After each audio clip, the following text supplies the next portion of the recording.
Hi, I'm Parnita Sajid, and today I will be presenting on continuous fermentation, design, and industrial importance. In this presentation, I will discuss its basic principles, reactor design, industrial applications, advantages, limitations, and future development. Introduction. Continuous fermentation is a bioprocess in which fresh nutrient medium is continuously supplied to a bioreactor, while an equal volume of culture broth is removed at the same time. Unlike batch fermentation, it operates continuously under steady state condition. This helps maintain constant cell growth and product formation, resulting in higher productivity and efficiency. Core principles. The operation of continuous fermentation is based on several important principles. Dilution rate controls the growth of microorganisms, while monad kinetics explains how substrate concentration affects growth rate. Under steady state condition, biomass and substrate concentration remains constant. Another important factor is residence time, which influences nutrient utilization and product yield.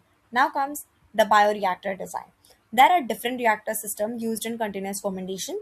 The chemostat is most commonly used reactor and controls growth through a limiting nutrient. Turbidostats automatically adjust feed rates based on cell density.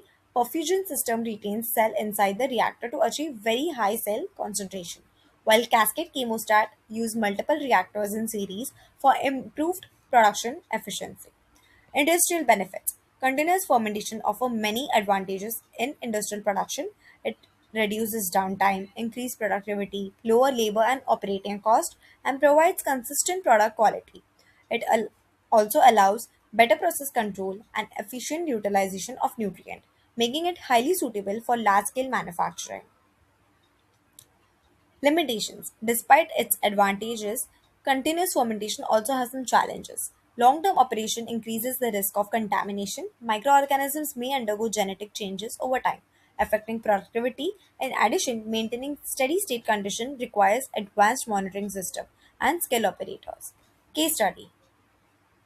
Continuous fermentation has been successfully applied in industries such as ethanol production, wastewater treatment, and single cell protein production. These industries benefit from higher productivity and improved efficiency compared to traditional batch fermentation processes.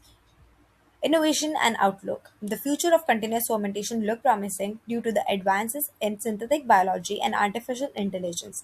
Engineered microorganisms can improve stability and product formation, while AI-based systems can optimize operating conditions. Modular bioreactors and sustainable processing methods are also making continuous fermentation more efficient and environmentally friendly.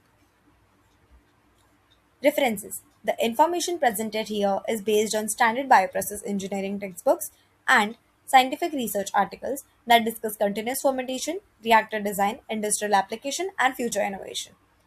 Thank you. In conclusion, continuous fermentation is highly efficient technology that supports continuous production, high productivity, and better resource utilization. Although challenges remain, ongoing technology advancements continue to expand in industrial application. Thank you for your attention. I'll be happy to answer any question.